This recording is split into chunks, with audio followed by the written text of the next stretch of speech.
My favorite quote is there. Your favorite quote? About, that the main thing about the Bible, John 3:16, for God so loved the world that he gave his only son. I used that so many times in my GCSE exam. Really? Yeah. So tell me, what do you understand by that phrase? Shall we stand over that way a bit so we can have a quiet conversation? We're going to go and stand over there and have a quiet conversation. Private. Quiet. Yeah, no, that's fine, bro. That's fine. I also need to ask you, because obviously I wrote I was asking you a question about Christianity in my exam. Yeah. I'm going to tell you what I wrote, you tell me what I should have wrote. Okay. Is that all right as well? Yeah, that's a learning point. Yeah. So tell us what you understand when it says that God so loved the world that he sent his only son. How do you understand that? God loved the world and he gave his son. Yeah. I mean, self-explanatory. Yeah, what do you think we mean by son though? Jesus. Yes. Do you think that we believe that God had a partner, that God had a wife, that he took a consort, that he had a child? I think this is what I understand, that you're Muslim. So you do associate partners with God. Yeah. Jesus and Holy Spirit. I understand you're going to say the triple point of water. I forgot to say that off as well. Yeah. But regardless, that is what you're going to say in it. So it's slightly a different answer to the question that I gave you. So the question was, do you believe when we say that God had a son, do you believe that we believe that God took a consort, a wife? Good. That's really important that Mary was Joseph's wife. Yes, Mary was Joseph's wife, exactly. So God, we don't believe when we say that Jesus Christ is the Son of God, we don't believe that God had a wife or that God had a consort. Yeah? So, for starters, Mary was virgin, both in Islam and Christianity. Exactly, Mary was a virgin, so there's no idea that God had sex with a woman. Yeah, and I do have, a bit of knowledge about Christianity. Yeah, clearly you do. Clearly you have some. I'm not an apologist. Yeah, no. Yeah. So when I was taking my GCSE, there was a 12-mark question, and it was about why should women lead in the church? Is that the question they asked you? Should women lead in the church? This wasn't from my GCSE exam. Right. And you know what I wrote? I go, if you look at the Bible, every prominent figure was a man, every person who led war was a man, Jesus was a man, the Pope was a man, what else I write? And that the woke left are trying to change the narrative into making it seem that men and women are equal and women should be able to lead church. Yeah. And that shouldn't be the case, because there's equality and there's also being fair. Men do want, let's say, my dad, he vacuums, my mum, she cleans the dishes. Yeah. That's fair, innit? Yeah. That's what I wrote. Go on. And that was like 12-mark question. What should I wrote? So you got more right than wrong in that question. Let's put it that way. But leadership, what I would have put if I was answering that question, is that leadership comes in many, many forms. There's formal leadership, and then there's informal leadership. And that in scripture, then also there's different levels of leadership. There's different hierarchies in leadership.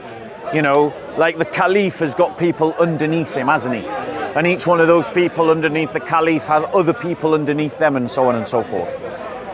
So in terms of church structure of leadership, there is evidence that women were what we call deacons, which means that they had a limited role of responsibility within the church. And we have evidence in church history that there were women who led Christians informally, even into martyrdom, and that women were often rich widows, were often patronesses of early Christian fellowships. And so they had some degree of leadership. However, Christ only ever appointed male apostles. Should have wrote that. And the male apostles only ever chose other male apostles. And that the priest is a representative of the apostle. And so, whilst women can have some degrees of leadership within the church, they cannot have the highest levels of leadership within the church. But this is to give you a full answer, right?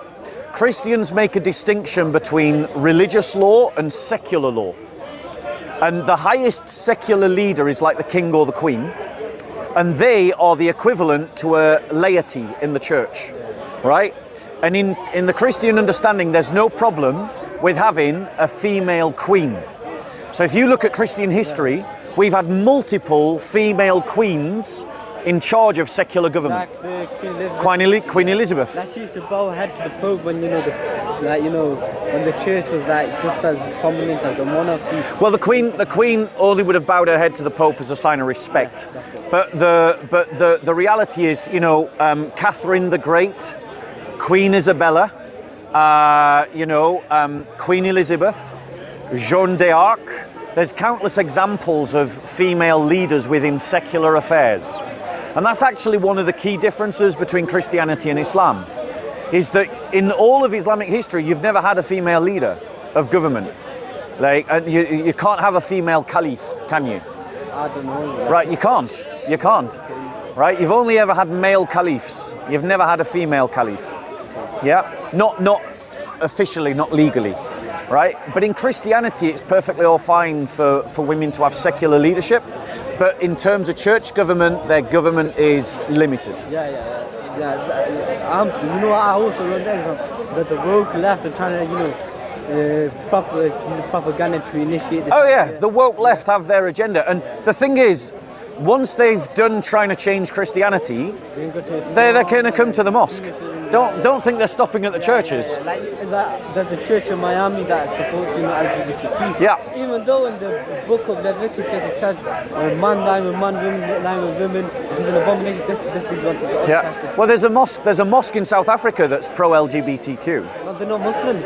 Well, this is the point. Okay, and I'll tell you in the Quran. And this is the point: is that when a Christian leader or when a Christian congregation says we are in favour of LGBTQ, they have erred from the faith. They've gone astray. John 3:16. That's why they say that. Right. So let's talk about John 3:16. So what happens in John 3:16 is God the Father says to all of us that we are accepted by God because of His love, and God offers each of us a free gift of salvation. That's in our back pocket. It's like we've got a check to cancel our great debt in our back pocket. The only difference is that the Christian has cashed the check. You've got the check, bro. What's your name again? Osman, you've got the check in your back pocket, but you've not cashed the check. And that's what separates me and you. Okay, so the other question in the exam was about, Christianity, LGBTQ. I go, it's not allowed in Christianity. I didn't know that quote until, about a month or two after. I've only recently now thought, I want to learn about Islam. And I'm not here to disprove and I just want to learn. Okay, learning is good. And having a mindset that wants to learn is a good thing. If you explain something to me, I'll try, even with the... Can I just say, Usman, you're more mature than most of the adults in this park. You seriously have a much more mature attitude than most of the adults in this park, and I want to laud you for that and applaud you for that. Okay, so... Go on, your next question. So the next question was that in the exam it said about LGBTQ, and I wrote that it's not allowed because God says, go forth and multiply. Yep. And that due to that, they can't multiply. So they shouldn't, be gay and be lesbian. Yeah. So how would you answer that question? So as a Christian, the way that I would answer the question about LGBTQ is that Christianity teaches that we have to relate to Christ through our sexuality. We relate to our sexuality through our relationship to Christ. We don't relate to Christ through our sexuality. And that's the key difference between that's the key difference between Christianity and the Western culture. Is Western culture says relate to Jesus through your sexuality, but Christianity says relate to your sexuality through your relationship with Jesus. And that means that when it comes to the practice of homosexuality, it's forbidden in our religion. Someone who has homosexual feelings must abstain. But one of the differences between Christianity and Islam is that in Islam, the practice of homosexuality is punishable by death. Now, I think that is unjust, given the fact that we know that people aren't making a choice based on their sexuality. Yeah, go on. Where do you say it's punishable by death? In Islam, there's only 3 crimes punishable by death. One is murder. Yep. The second is adultery. And the third is leaving Islam. Yeah. And they're not leaving Islam. Yeah. Working against Islam.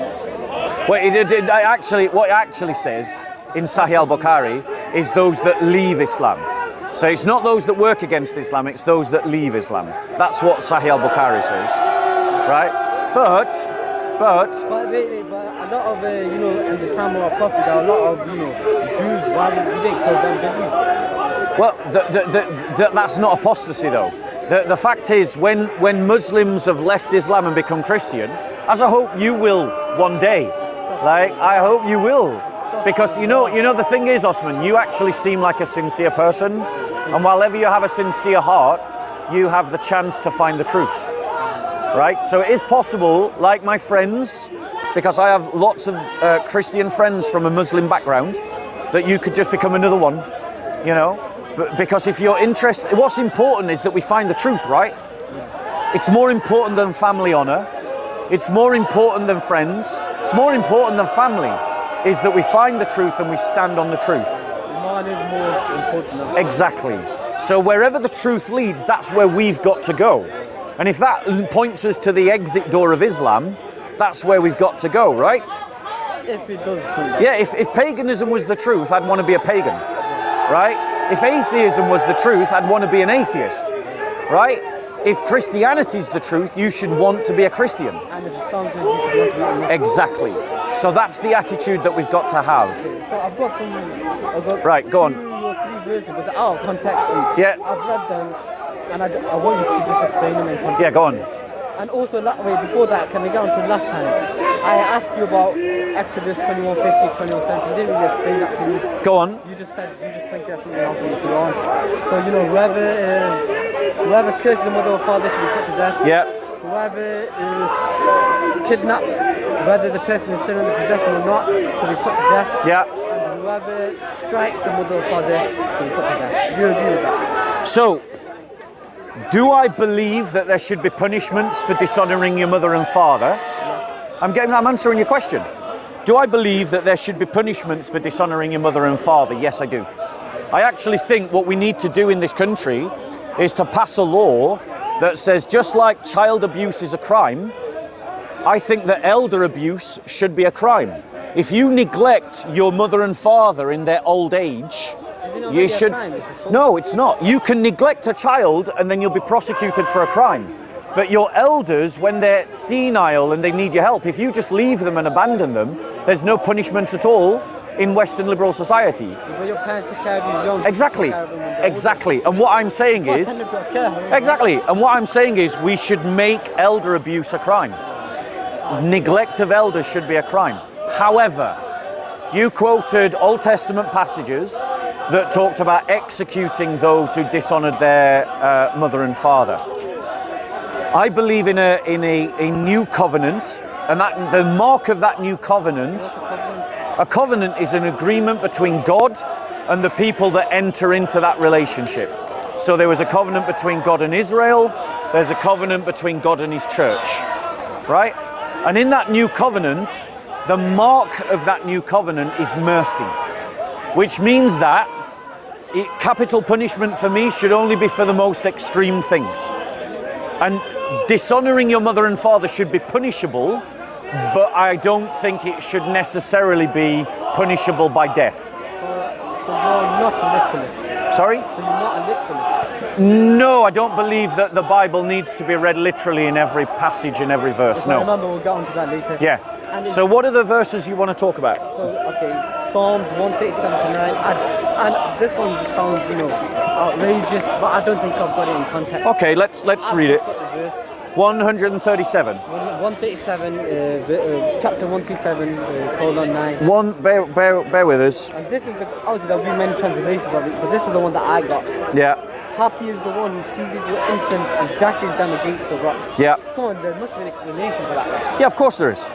So the prayer in 137 is a prayer in regards to Babylon and the exile that the Israelites endure in Babylon.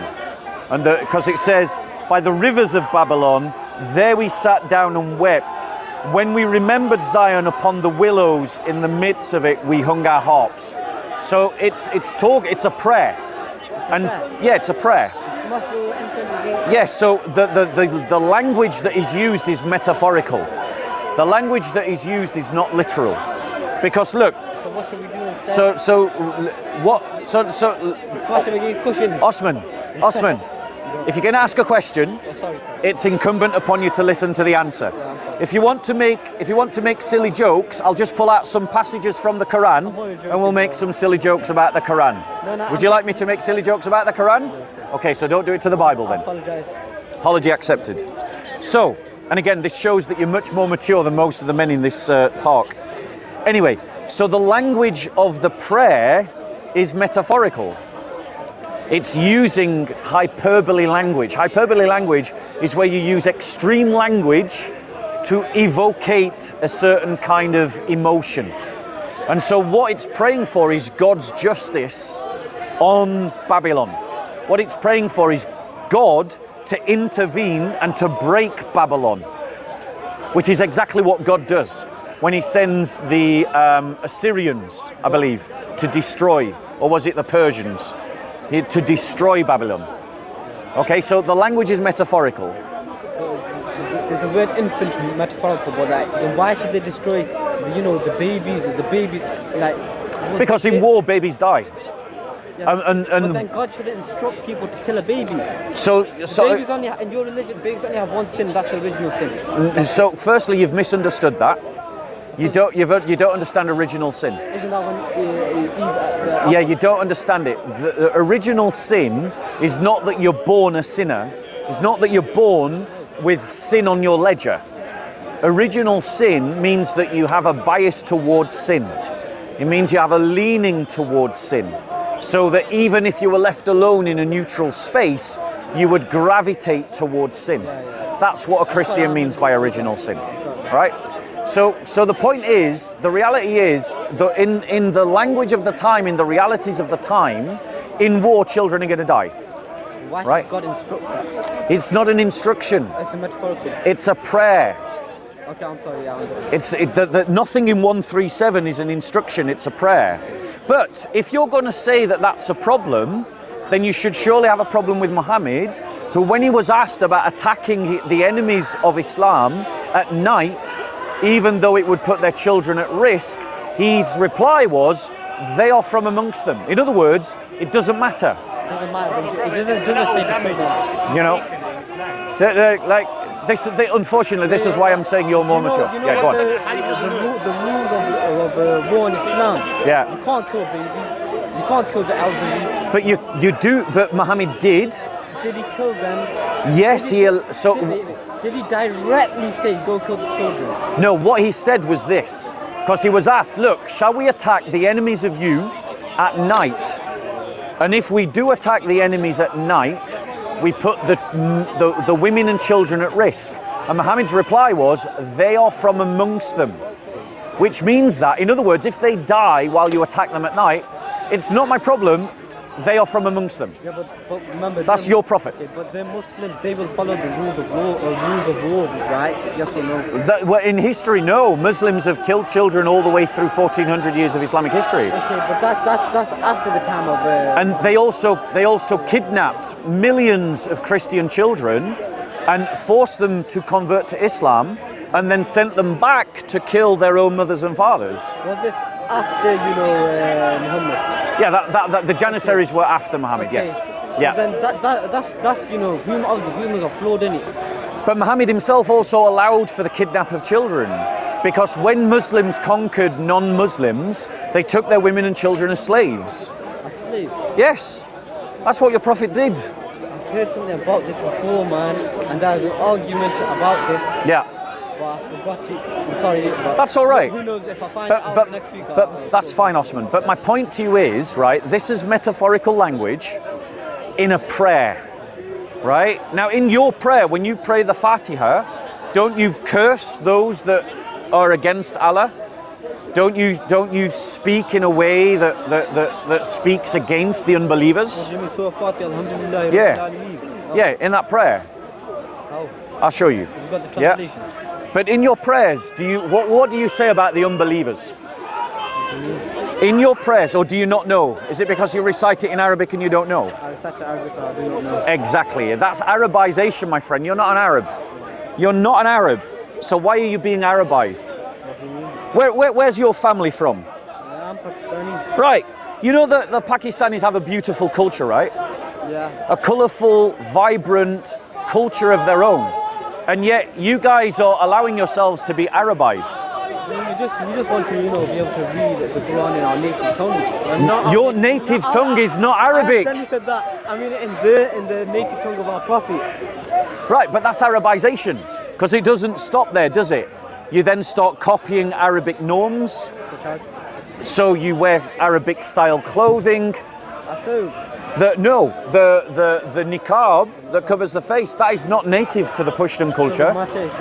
But it does matter, that's Arabization. Okay, but it's in Islam. It's Arabization. Okay, but Islam was for all, not for just the Arabs.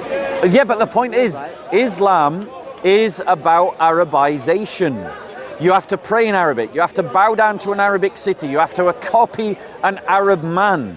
It's like Allah is basically saying that being Pakistani is not good enough for him. But don't you guys want to follow Jesus? And Jesus is... There's no Hebrewisation in Christianity. Yes, but you want to follow Jesus. Hebrewisation is condemned in the book of Galatians. Judaizing is condemned in the Bible, in the book of Galatians. Right, now look what it says in your...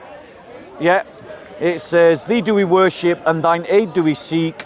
Show us the straight way, the way of those whom thou hast bestowed thy grace is not wrath who go not astray. Bear with us, most gracious master of the... I'm pretty sure you're not on about Fatiha. No, yeah, I think you're right. Because like Surah Fatiha, I did that when I Yeah. I'm thinking of another prayer. Yeah. But there are prayers of cursings that Muslims pray in Arabic upon the non-believers. Such as? I'll see if I can find it. I've not got much battery left on my phone, but we'll see if we can find it. Look at it. Yeah, if you've got time, just put cursing prayers in Islam, or the cursing prayers in Islam. Something should come up. So what we got? May I? With your permission? Thank you very much. So let's have a look.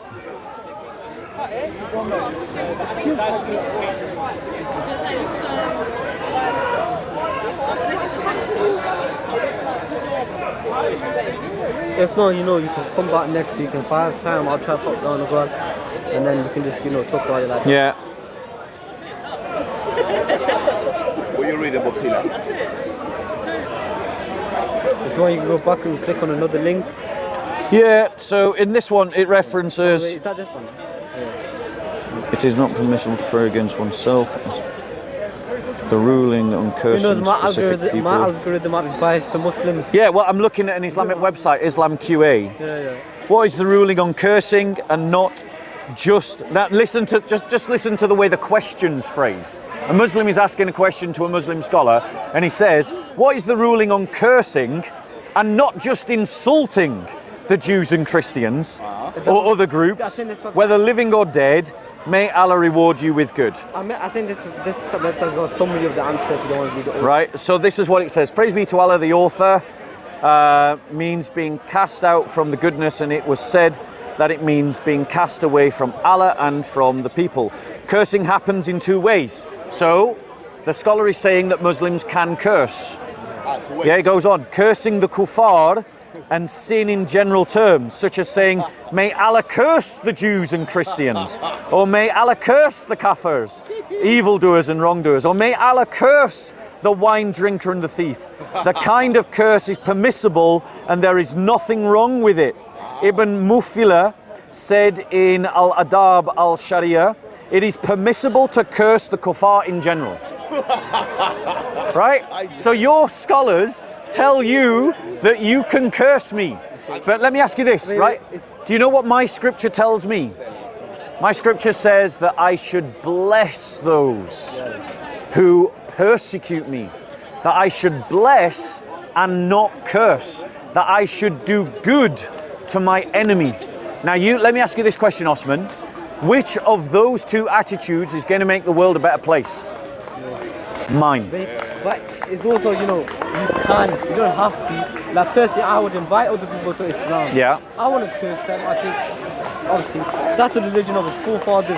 That's what he grew up as. Yeah. Maybe I should, you know, try and invite him. I say, you know, curse them. Yeah. Cursing them is just going to make them go further. I agree with you. Further away. Cursing doesn't help. Okay.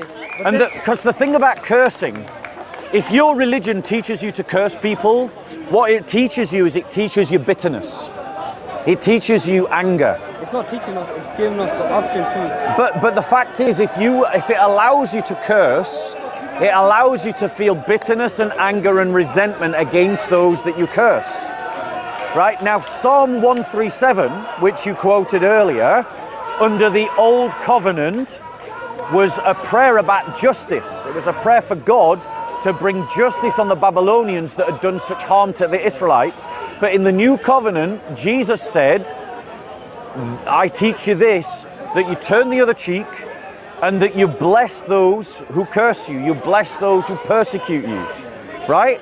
So you know that story where Muslims have this story where some people came to Muhammad and he said, let's have a test.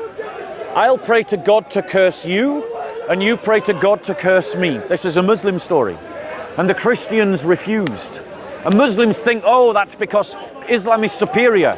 But the reason why the Christians refused is our religion refuses us the right to curse you. It says that the good that I want for myself is the good that I should want for you, and that I should pray a blessing on you. Rubbish. And the reason, now notice, he hasn't even heard the conversation and look at how he's behaving. Yeah, exactly. Okay. Now, but think 1 second. What kind of attitude is cultivated when you bless your enemies? A good attitude. So which religion is better? The one that cultivates the good attitudes or the one that cultivates the negative attitudes? I mean, it's not all negative attitude. There are also, you know, good attitude. I'm not saying, I know lots of Muslims. There are lots of Muslims have a good attitude. Then yeah. Yeah, If you're just looking at that one specific one, obviously there are a multitude of attitudes. yeah. But if you're just going to focus on one, then yeah, you are correct. When looking at it as a whole, I'll take it. Right, well, show me in the New Testament where it teaches me to curse or to hate you. But it doesn't exist. So I am told to love you, even if you persecuted me. No homo, yeah? Not homo, yeah, not homo. But like, I'm told to love you in terms of that love of all humanity. That love thy neighbour. Love thy neighbour as you love thyself, which means that the good that I want for myself is the good that I want for you. Like in Islam, it's haram to, you know, go a seat with a full belly if your neighbour is starving. Yeah, Yeah, you know. yeah. But the point is, the point that I want you to see, But it's regardless of, you know, the race, the gender, the Amen. sexuality of any, This- the yep. ethnic background of the other person, still it's haram. So when So Jesus, you have a good attitude just like you. So when- but if you're focusing on one attitude, then, you know, yeah. So when Jesus gave the mention about love thy neighbour as thy love thyself, the question that was asked of Jesus is, who is my neighbour? And he told a story about a Samaritan, it's the good Samaritan. the Good Samaritan story. Yeah, and the Good Samaritan story was someone who wasn't a Jew. So he actually chose as the hero of the story someone who wasn't Jewish to tell that story to a Jewish audience. Now my point to you is, bro, that our religion should lead us to the good. But if your religion leads you to cursing people rather than blessing them, then it's leading you towards evil, not towards good. But that's just one attitude, remember. Okay, can I? Yeah, go on. Shall I move on to the next question? Yeah, sure. Is Deuteronomy Old Testament or New Testament? It is Old Testament, 'Cause I was gonna say which that- means it's Old Covenant. Yeah, but I was going to say that also says disobedient children should be stoned in public as a deterrent. Yep. And in the Old Covenant, But why would God even say that in the first place? right? So the reason why God said that in the first place is because He was taking a people that were basically savages, right? Remember, when Moses gave the law to Israel, they just spent 400 years as slaves in Egypt, surrounded by paganism, awash with paganism, the worship of multiple gods. These were uneducated, brutish, savage, barbaric, backward slave people. And so God had to create harsh laws to these people because basically they were too thick at that moment in time to understand nuance. But the point is, you look at what the Old Testament law did to the Jews. right? If you look at Jews today, per capita, they have the highest number of Nobel Prizes of any ethnicity or group.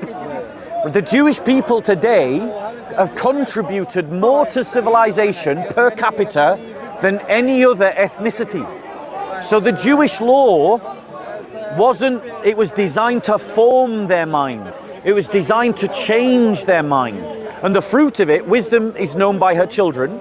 The fruit of it is that Jews aren't stoning their children in the middle of the streets today in Israel. So it's for back then to change the, It changed their psychology.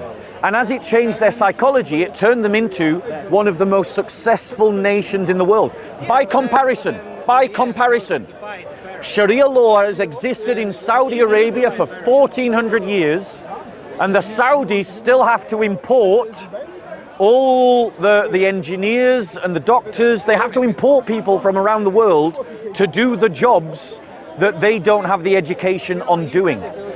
Compare Pakistan to India right now. India is doing better than Pakistan, but Pakistan has Sharia and the Hindus worship stone rocks. By what regard are they better? In many regards, their society has a greater GDP. Maybe on about North India. In many ways, across India. India is the most successful nation out of Pakistan and in India. It's a very. It has a space program, bro. You know, but the point is, the Muslims base their law on Sharia. The Hindus base their law on secular Western laws, which are rooted in Christianity, and India did better than Pakistan. I have a problem with my church having. I don't think Pakistan rules by Sharia. They rule by democracy. Well, no, I think that if you go to Pakistan, there is a lot of Sharia law there. But there's also, you can't have Sharia and democracy. Well, I agree. Sharia law and democracy are incompatible. Pakistan is a compromised country, absolutely. Because obviously when they do voting anyway. Yeah. In Pakistan. Yeah. So democracy. Yeah, it's a fair point. Yeah, Pakistan is a compromised Islamic country. Go on. What do you mean by compromise? Compromised in that, like you've just pointed out, it's mixing Islamic law with Western laws and Western ideas. Yeah. But that's across the entire of the Islamic world. Every single Muslim country in the world is a mix of Western influence and Islamic law. That's why you've got nation states. Nation states don't originate in Islamic thinking. Well, I think they should just pick a side, man. I think you need to pick a side. Yeah, okay. Can I ask a question? Yeah, of course. Go on. So the chief of the mighty men of David lifted up his spear and killed how many men at once? Yeah. So A is 800, and Yeah. second son is 23, 8. Yeah. And B is 300, and that's First Chronicles 11. And I also wrote a little note as well. Is this the same encounter or two different encounters? So read the quotes again, please. Yeah. So the chief of the mighty men of David lifted up his spear and killed how many men at Wait. You're just reading from an Islamic website. No. Let's actually look at the verses. I've got these quotes. Let's actually look at the verses, right? Because I think the devil is in the detail. If you see what I'm saying, you heard that phrase before, right? Right. In this instance, the God is in the detail. Right. Let's actually look at the two passages side by side. That's what I wrote. Yeah. Let's look at the two passages side by side. So where are we going first? 2 Samuel 23:8. 2 Samuel 22:8. 23:8. 2 Samuel. 23:8. Bear with us. 2 Samuel 23. They're having lots of fun over there, aren't they? 2 Samuel 23:8. These are the names. These are the names of the mighty men whom David had: Josheb, Bashebeb, Tachkemonite, chief of the captains. He was called Adino, an Ezinite, because of 800 slain by him at one time. And after him was Eleazar, the son of Dodo, and Ahohite, one of the three mighty men which David, when they defied the Philistines, who were gathered there to battle, and when the men of Israel had with the dawn. Right, and where's the other passage? First Chronicles 11:11. First Chronicles 11:11. Now, why? Just out of interest, why are you bringing me this passage? What do you think it proves? I'm just saying, like, why do you say two different numbers? So So what you're saying is if I show you a similar contradiction in the Quran, you're going to ask the same question about the Quran? No, I'm just asking why. Well, There must be an I'm going to explanation. show you an exact same kind of contradiction in the Quran. Okay? And I want you to be consistent now, Osman. Yeah. Right? And if you're going to ask this question about the Bible, you need to ask about the Quran. So where are we going? 1 Chronicles 11:11. 11:11. No, I'll be real. I'm just looking for answers. I'm not here to dispute. Yeah, anything. 1 Chronicles 11:11, where it goes, and these constitute the list of the mighty men whom David had: Jeshoshabim, the son of Hachomai, the chief of the 30. He lifted up his spear against 300, whom he killed at one time. Let me just check something. Where was the first one again? 8. 2 Samuel 23:8. And what's the problem, sorry? So the question was the chief of mighty men of David. Yeah, So the chief, the main guy yeah. of the mighty men of David lifted up his spear and killed how many men at one time? So it's either A, 800 or B, 300. Well, why can't it be both at two different battles? That's exactly what I wrote in my notes. Yeah, but why can't Why it does be? it say that's two different battles? Well, it doesn't. I don't think it mentions that. It doesn't mention how many battles they fought. You're aware David fought many battles, right? Yeah. So if David fought many battles and one of his chief champions slays 800 at one time in one battle, at 300 at another time in another battle, where's the problem? Yeah, no problem. Right, now let me. And that's why I wrote as a note, because I wasn't sure. Well, that's fine. But now let me show you something like that in the Quran. Let me show you something like that in the Quran. Because my point is, like when Muslims bring this script to Christians, what you're actually doing is you're actually throwing your own holy book under the bus. I'm not, a Quran or Bible scholar, but I'll try my That is no, that's fine, that's fine. Like I say, Osman, as far as I'm concerned, you're already more mature than most of the men I meet in this park. Seriously, you are. Because you have sincerity, you have, so far, you have intellectual integrity, and you are willing to acknowledge the limits of your own knowledge, which most of the Muslim men in this park seem unable to do. I want to know more about both religions. Yeah, but let me just point this out to you, right? So let me just show you. Bear with us 1 second. Did you look into the last verse I showed you? Where you had the two... So this is what I think it is. Go on. The Pharaoh said it, and the chiefs repeated it because the chiefs, their leader is the Pharaoh, right? So the Pharaoh said it, and the chiefs repeated it. Right, bear with us 1 second.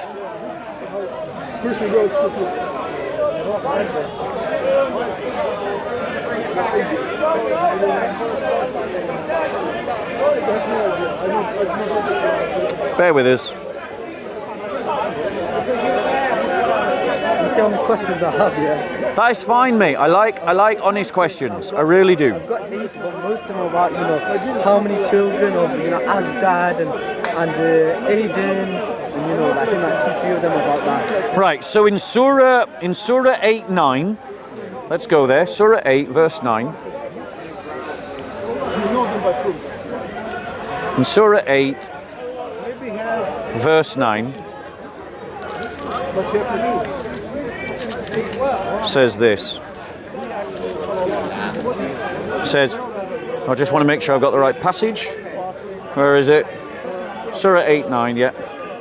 Says this, and remember ye implored the assistance of your Lord, and he answered you, I will assist with 1,000 of the angels, ranks on ranks. How many? 1,000.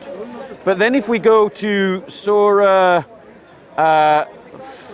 3, looking at ayah 123 to 124. Wait, can I get some more context on the first one? Yeah, of course. Yeah. So, verse 9. Shame about the rain, but there's not much I can do about it. Says, behold, Allah promise you one of the two enemy parties that it should be yours. We wish that one of the unarmed should be yours, but Allah will to justify the truth according to his word and to cut off the roots of the unbelievers, that he might justify truth and prove falsehood false, distasteful though it be to those in guilt. Remember, ye implored the assistance of your Lord, and he answered you, I will assist you with 1,000 of the angels, ranks on rank. Allah made it but a message of hope and an assurance to your hearts. There is no help except Allah, and Allah is exalted and wise. Is that enough context?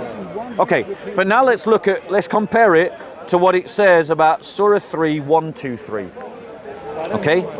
So we'll just put the bookmark. Surah 3, 1, 2, 3. Okay. Allah had helped you at Badr when ye were a contemptible little force. Then fear Allah, thus may we show you gratitude. Remember that thou said to the faithful, it is not enough it is not enough for you that Allah should help you with 3,000 angels. So was it 1,000 angels or was it 3,000 angels? That's about a battle. We need more angels, right? There'll be more people. Right, but the point is, the other verse said it was 3,000, and this verse says 3,000, the other verse says 1,000. So was it 1,000 or 3,000? You see my point? Yeah. My point is, I can't really defend I'm not as knowledgeable. and that's my point.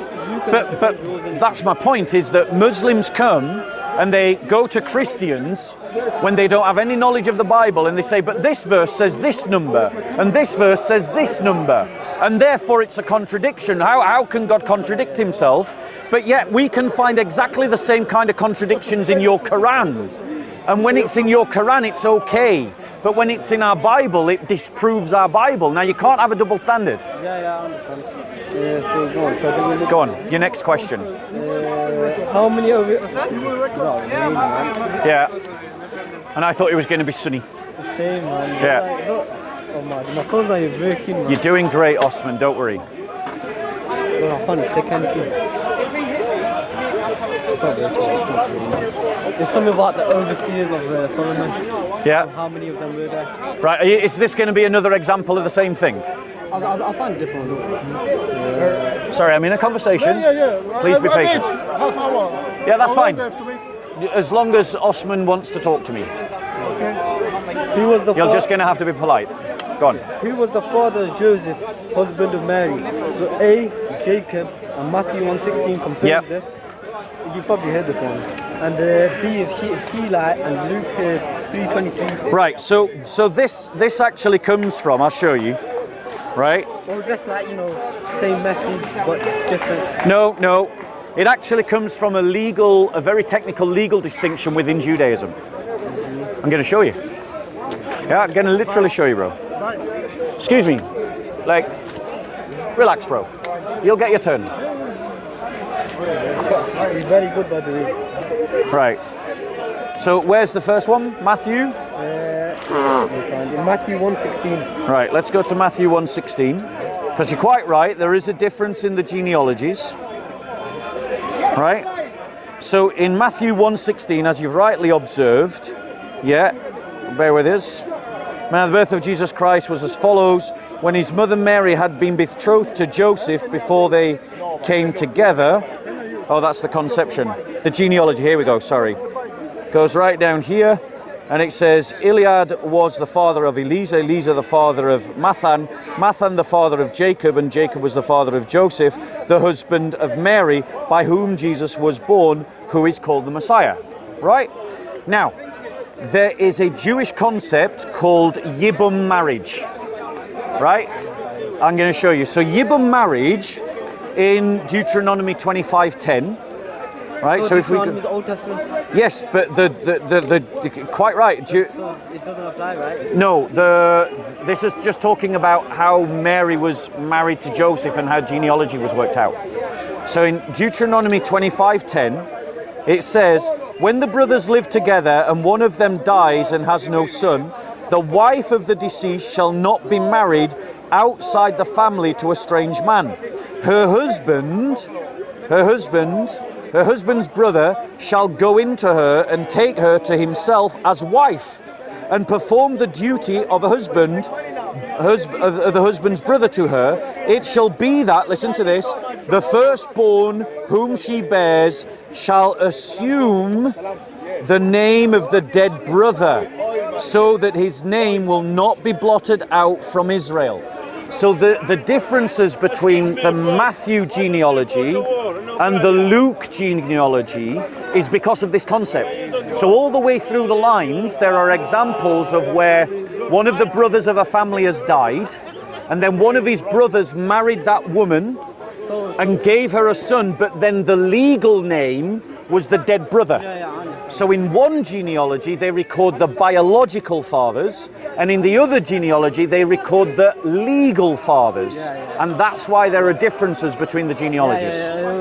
Genealogy of Let him of finish. Mary. I'm sorry, 1 second. We're having a conversation. Okay, I said I was going to get back to the Yeah. literalist and non-literalist part. Yeah. So my teacher said this to me, that literalists believe that the human is 6,000 years old. Yeah. Can't this be disproven with the fossils? I don't believe that the earth is 6,000 years old. So Yeah. what constitutes Genesis to be non-literal? Yeah. But then when Jesus says he is the Son of God, and other parts of the Bible, like when he was crucified, or when even Virgin Mary, Yeah. and other parts of the Bible, why is that literal and why is Genesis not literal? Like, does saying the Bible to take this part just use common sense in Genesis? Because it's the form of literature that's used.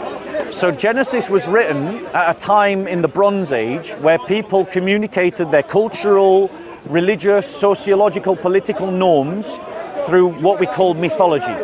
Now, to modern ears, we've been taught mythology means false. That's not how ancient people understood mythology. They believed it. No, they believed it, but they didn't treat these stories as literal stories. The people in the Bronze Age. In the Bronze Age, yeah. After that, they would take it literal. No. If you look at the Greek culture with their myths about Perseus and Hercules, like there's lots of evidence to show in Greco-Roman period there were plenty of people that didn't understand these to be literal stories. The uneducated did, but the educated didn't. Now my point to you is that the biographies of Jesus Christ are a different form of literature to Genesis. So you weigh the how you interpret the literature based upon what the literature is. Now, you've pointed out a difference in the chronology of the birth, the genealogies of Jesus Christ. But I've shown you now, and I could show you another one if you want, where the Quran tells you two different stories. So, for example, if you do this yourself, go home, Osman, right? Google all the places where the story of Adam and Eve appear in the Quran. Then get a big piece of paper, draw it down into 7 columns because it appears in 7 places, and write the stories down so that they're synoptic to one another, so that they're parallel to one another, right? And then just compare the stories. I've done this exercise. I've already done this exercise. You get told different stories. The words are different. The events are different. The sequence of events are different. Different conversations are had with the same characters at the same time in the story. My point to you is that if these kinds of differences are to be seen as problems in the Bible, then you have to be consistent and acknowledge that they are problems in the Quran. But I'm asking so that you can explain from a Christian standpoint. Exactly. I can do my own research on Yeah. the Islamic standpoint. Right. With the Christianity standpoint, I want to know. So we have to take each issue case by case. Because remember, you've come to me with now like 3 or 4 examples of these things. And if you go back and you review the answers, I've given you a different answer to each one. Remember the first one? I said it was a scribal error in the text. The second one and the third one, I said, well, it's just about how you interpret the text. The third one, I said it's explained by reference to another text, right? But for us as Christians, this is one of the fundamental differences between Islam and Christianity.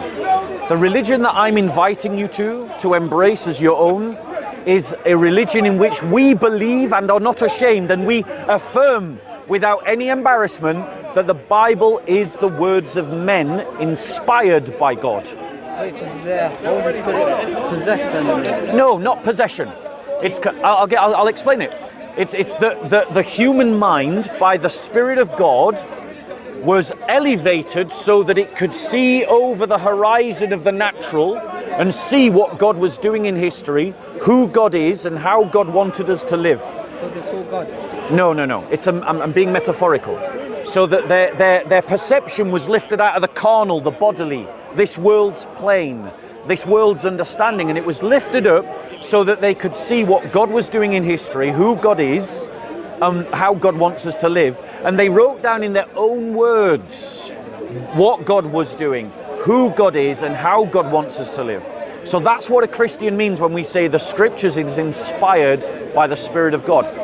But in Islam, you believe that every word of God, every word of that Quran is from Allah, ad verbatim. Now that has a lot of problems with that. There's a lot of problems with that concept. Huge problems with that concept. The first biggest problem is that every error we find in the Quran is now on the lips of God. That's the big problem. You don't know if God's got lips, yeah, and the same. Well, your Quran says he's got hands, and it says that he's got a foot, and it's a shin, and a face, and two eyes. Is my hand and a crop's hand the same? No. So how do you know that our hand and God's hand is the same? Do you have a hand? Yes. Does Allah have a hand? I don't know. Right, what is a hand? Hand? Exactly. Now, the Quran, no, hold on, the Quran testifies that Allah has a hand. The Quran says, I quote the Quran, he says, his hand is on their hands. It could be metaphorical, but also... Some Muslims do interpret it that way, yes. Okay, and also about that, Allah also said that there's nothing like him. Exactly, and that's the problem. Because if you say that Allah has a hand It could be metaphorical. in the first breath, if you say Allah has a hand in the first breath, but then in the next breath you say that nothing you can think of or imagine is like Allah's hand, then that means the word hand doesn't mean anything. Because it doesn't communicate anything. Because anything you can think or imagine, Allah's hand is not that. So that means the word hand loses all meaning. But, you know, it could be metaphorical. Well, but the metaphor to what though? And who gets to decide what the metaphor is? I don't know, man. Go to the council and the mums or something. Yeah, but that's my problem. That's the problem. Because if you're going to say that it's metaphorical, then who's got the authority to give the metaphor? But there are two types of verses in the Quran. There's some that are ambiguous and unambiguous. Yeah. So some, like, they can have, like, the meanings not clear. Yeah. And they can have multiple meanings. And some that are straight up, like, it says Allah is one. Right, that's fine. I'll accept that. This is what I heard someone else say this. Yeah. So it's common for, like, you know, Christians and other people to take the ones that are ambiguous, the ones that, you know, are multiple meanings, and, you know, change it to what they say. Yeah. Like, I'll tell you a story. There was a verse, so after the Prophet died, Abu Bakr. No, let him. I think him. Thank you very much. So stop jumping in. When you first His brother, hear- he's trying to force his way into this conversation. Sir, if you want to have a conversation with me, what you need to do is not be rude. Otherwise, I just won't talk to you. I'm having a conversation with Osman. First, get your facts right. He came to me, not the other way around. It's not like you're Dawagandists who go and find tourists and young children to debate like Mansour does. So before you start throwing accusations, he corrected you. He came to me. Okay? So stop being rude. Yeah, go and teach that rubbish to Mansour who targets young Christians. Now, continue, Osman. Go on. I know, I mean, I'm sorry. I'm sorry. He's doing it again. Yeah, can we have a conversation? He is asking you to let us talk. There was a story, I'm not sure if my memories, you know, going to be up to full, but after the Prophet died, Abu Bakr, rahmatullahi, he took over. Some people, you know, believe in Imam Ali, rahmatullahi. Yeah. I'm Sunni, so I believe that Abu Bakr, rahmatullahi. You're right. And then there's another guy who's quite religious. Yeah. And he started going around the Muslims trying to cause confusion using an ambiguous ayah that's got multiple meanings, that the meaning is not clear but it still has multiple meanings, you know what I mean? Yeah. And he was trying to use that to say that to explain the Trinity. Yeah. Yeah, you might know that verse. And well, there's no. I'm not aware of any story where a Muslim goes around the early Muslim community trying to cause confusion about the Trinity. I've never heard of that story in Islam. Yeah. I'll try to bring it next week. Yeah. Bring it next week and we'll talk about it. And that guy was trying to cause confusion between the Muslims. Yeah. I mean, Abu Bakr rahmatullah found this out that my man is using the ambiguous verse to cause confusion. Yeah. He ordered for him to be strapped to the back of a horse and be gone from Iraq to where Abu Bakr was. Okay, well we'll have to look at this story when you've got it. But my point to you is, if you've got a Quran that has meaningless words in it, that don't mean anything, like hands and foot, when you're talking about Allah's hands and foot. Well, it's but the point is, if you try to defend that by saying it's metaphor, the next problem is, who has the authority to give the metaphorical meaning? The problem with now, the Shia have an answer to that. They have the imamate. That makes sense. Emanate. The imamate, I'm probably mispronouncing it. This idea that Muhammad's successors, by blood, receive a special kind of gift from Allah in terms of their authority and interpretation of the Quran. The Sunnis don't have a way to reconcile the idea of metaphorical meanings of the Quran to words that don't have meaning. Now, Christians have no problem, because we Christians believe that the Holy Spirit is in His church, guiding His church into all truth. So when we have something that is metaphor, Christians, we find, have a consensus around those metaphors. You know? And we have an authority outside of the Bible to allow the interpretation of the Bible, which is the historical teachings of the church. Isn't the Pope, are you Christian, are you Catholic? I'm just a Christian. Just Christian. So I'm not knowledgeable about all of this. That's okay. Maybe if, you know... Osman, you know what I really love about you is you ask honest questions to seek knowledge, and that's a wonderful thing. And it's also very rare in this park. I'm asking you because you got the answers. And that's fair, and that's fair. Not all the answers. I have the answers that God allows me to have. I'm not here to catch you out. And the errors that God allows me to have. I'm not here to catch you. I'm just here to find out more go on. religion. Honestly. Well, what's it called? You should ask Muhammad Hijab about this. Well, I mean, the thing is, Muhammad Hijab and all of that lot, they run from me in debate now. Right. Just last week, just 2 weeks ago, I challenged Muhammad Hijab to a debate and he ran away. I was there. Yeah, and he walked away, remember? Did he not? He said that you say some things that, are too disrespectful. Yeah, exactly. That's an excuse. But that's an excuse. Well, I mean, maybe if you promise him next time you're going to be a bit more respectful. I don't say anything. I will. Or if you're going to say something disrespectful, try to say a bit. Well, I tend to be as respectful as the person I'm talking to.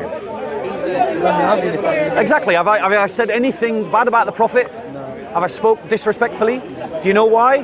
Because you haven't called my mum a bitch, which is what a lot of Muslims have done in this corner. If you insult my mum, I am going to diss your Prophet, because my mother is more important to me than your Prophet. Secondly, you haven't insulted my God. You haven't mocked the Trinity. You haven't mocked the Incarnation like Shamsi does. And so, because you haven't done those things, I haven't said insulting things about your Prophet. It's fair. Yeah, but I've got another question. Go on, final question. Why does God need to be... When Jesus was a baby, why was he dependent on Mary? I spoke, God is self-sufficient, self-sustaining, independent, no need to rely on anyone. Why did Jesus need to be... I don't say disrespect. I know. So why does he breastfeed? Why does his mother care for him as a child? Yeah, because God... You should be able to do this himself. Yeah. So it's a great question. Going to give you a very clear answer. So as Christians, what we believe happens is that God takes to himself a humanity. And in that humanity, the person of Christ takes on the fullness of human weakness. Also, before God enters Jesus, he's a normal person. So there's a lot of deep theology and philosophy behind this. So I'll try and explain it as fully and as completely as I can. Right? So in terms of what we believe there's a distinction between you as a person and your body, isn't there? If I chop off your arm, you still exist. That person that is Osman still exists, even if a doctor chops off your arm. Right, your consciousness, your identity as a person. Right, but your body is integral also to your identity as a person, but it's not the foundation of your identity as a person, is it? Right. So in the same way as Christians, we believe that identity that is Christ takes to himself a humanity. And that identity, that consciousness that is Christ, fills that humanity without changing his divinity, without confusing his divinity, without mingling it with his divinity, but without separating it for the blinking of an eye. And in that humanity that is possessed by that consciousness that is Christ, that humanity experiences weakness. It's not that the divinity does, it is that the humanity does, and the identity that is Christ experiences it in that way. So Jesus was a normal person, but his consciousness was the Holy Spirit. Not the Holy Spirit, it was the divine Logos, the Son, that we see all the way through the Old Testament. So he's a normal. So he's a full human being, and that full humanity, Two natures in one. two natures in what with shared by one person, fully embraced by one person. You've got it. You've said it right. You know something, Osman? Honestly, mate, he's praising you. I'm praising you. You're a smart guy. Like I have had debates with people twice your age, and they have not been able to get it, but you managed to get it. And do you know why you got it? Because you approach this with integrity and sincerity. I'm only here to learn. And you've come with a spirit that wants to learn, and you are learning, which is a condemnation of all the Muslims in this part, who, even though I have explained the same thing to them countless times, have never managed to get it, because they don't come with a spirit of learning like you do. And I want to encourage you, Osman, never ever let go of that spirit of learning, because you're a better human being for having it. I come here because I feel that's experience. I want to become criminal defense lawyer. Really? Yeah, Oh, well, I mean, this is a great place to learn about debate. So, Osman, which gospel did I give you last time? Right, I'm going to give you a different gospel today, because me and you have had a lovely conversation, and every time I have a nice conversation with someone, I always give them a gift. So I'd like to give you a different gospel today as a thank you. Fit in my pocket. It will fit in your pocket. Trust me. Small. Yeah, of course it is. And the last one, yeah. I learned not to give big books away, because people always say, oh, I can't carry it. So I carry pocket-sized books. Nah, I still got the Gospel of John, right? Good. And keep reading it and keep coming back with your questions, my friend. Yeah? Anyway, this gentleman now has waited very patiently, and I feel it's only fair that I have a conversation with him. You look after yourself, Osman. Keep coming back with honest questions, yeah? And keep searching for the truth. All right, you look after yourself. God bless.